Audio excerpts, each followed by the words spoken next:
Hi, my name is Heidi and I'm a friend of Jill's, and I've been participating in the Bake Off Challenge so far. And this time we're doing a German biscuit called Vanille kipferl. And the German biscuits were a big part of my childhood. Each December my grandmother and my mother made a huge selection of them, and they were generally ready, or the first of them were ready for the first Sunday in Advent, and they were hidden away and taken out when there was visitors, and often laid out in beautiful trays, usually made by the kids out of cereal boxes, laid out in rows of the different varieties as Christmas gifts. These are my very favourite and my dad's very favourite as well, and they have a few very simple ingredients and you'll put them together in no time. There's a couple of parts of it that are a little bit tedious and time consuming, but they're not difficult. So I would suggest a good podcast or something like that, and if you're feeling a bit frazzled, making these is quite therapeutic if you can just slow down and get into it. Okay, so it's about as big as Jill's kitchen. Anyway, we've got flour, 9 ounces, 4 ounces of ground almonds, happily bought much more cheaply than in the supermarket from my local spice shop this time, and just a mere 2.5 ounces of caster sugar, and 7 ounces of butter, which I have just cubed up. So I meant to mix that first and then put in the butter. So just mix your dry ingredients together, and then pop in the butter.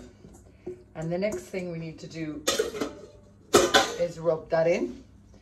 So this is the first part that is, I don't like rubbing in. I find it very tedious and boring, and I suppose you probably could do it in the food processor, but there's so little washing up after this recipe, it feels like a pity to make more.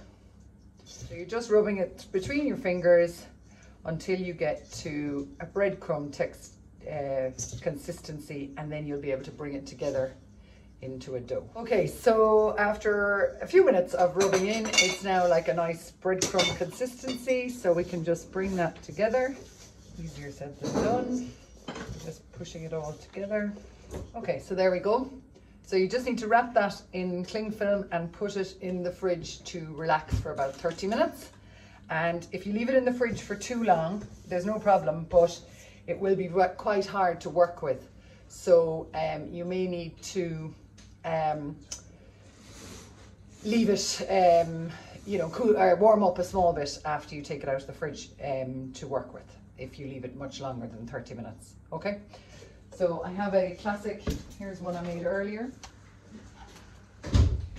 This is dough I made yesterday and had in the fridge overnight, so it was quite hard to work with when I took it out this morning. And all you need to do now is take a lump about the size of a small walnut. So if you want to be very bake-off about it, you can, and you have a digital scale, about 11 grams is working for me this morning. 11 or 12 grams to make them even size. But by all means, just trust yourself and go with the idea of a small walnut. So you're just rolling them initially into a ball, and then between the palms of your two hands into a little shape like this, a kind of a sausage that gets narrower at the ends, and then you just fold it into a little half moon shape. Okay, and pop it here on your tray. So there they all are, quite reasonably uniform moon-shaped vanilla kipferl. Okay, and these guys are going in the oven right now at 160, and then you can also use a pastry cutter to make the half moons, but yeah, to me they need to be hand rolled if they're going to be the real thing. Okay, while the biscuits are in the oven, we just need to prepare the icing sugar that we're going to roll them in when they're still warm. Oops. Okay, we're just going to prepare the icing sugar that we're going to roll them in when they're still warm. So it's just 3 teaspoons of vanilla extract. This is actually vanilla bean paste because that's what's in the cupboard in this house. And we're just mixing them up into the icing sugar, a pound of icing sugar, so that there will be icing sugar left over, which you can put into a jar and reuse. So just mixing it together.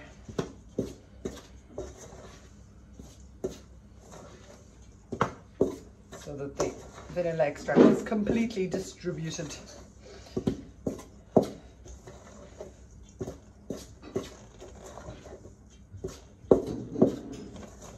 Okay, and then I'm going to just check on my biscuits. So it says to cook they're a golden brown, so or a pale golden brown. So these are still a tiny bit on the raw side to my mind. So I'm just going to put them in for another little bit, but I think because of the nut content, you just have to keep a particular eye on them because they can burn quite quickly. Okay. So the biscuits are still in the oven for another moment, and I'm just going to push the vanilla icing sugar through a sieve into a Swiss roll tin, which the last time I used was for my yummy red lemon roulade. Okay, so I'm happy now that my biscuits are a pleasant golden brown colour. I don't know if that translates on the phone or not. So you just want to put them still warm on top of the icing sugar sifted into a Swiss roll tin. So you've sieved about half of it into a Swiss roll tin.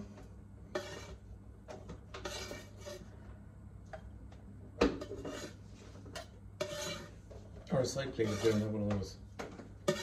No, a side plate would not be big enough. Oh, fine. But thanks for the suggestion, Daniel.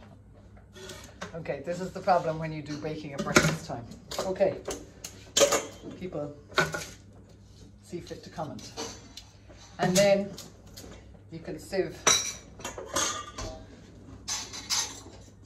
the icing sugar over your still hot biscuits. Oh, the vanilla smells amazing going on to the hot biscuits. Okay, and then you can pop them on a cooling rack. That one didn't get very much. Now, so I still have from that batch this much dough left, but I didn't do the whole process for the sake of the demonstration. So you could set up a little bit of a production line. And as I say, if you're feeling a bit frazzled, it would be good therapy. And also, they really make an amazing Christmas gift. And as I say, in an airtight tin, they will keep for about, a couple of weeks. So the other thing is, if you have Darina Allen's original paperback cookbooks, the Simply Delicious Christmas one has this recipe in it, and it's attributed to my grandmother, Elsa Schiller. It's on page 96. I have the photocopy of it here.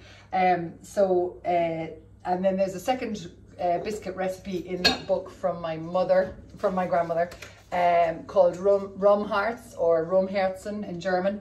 And I'm going to make those hopefully this year as well. But I always have bigger Christmas biscuit ambitions than I ever get a chance to complete.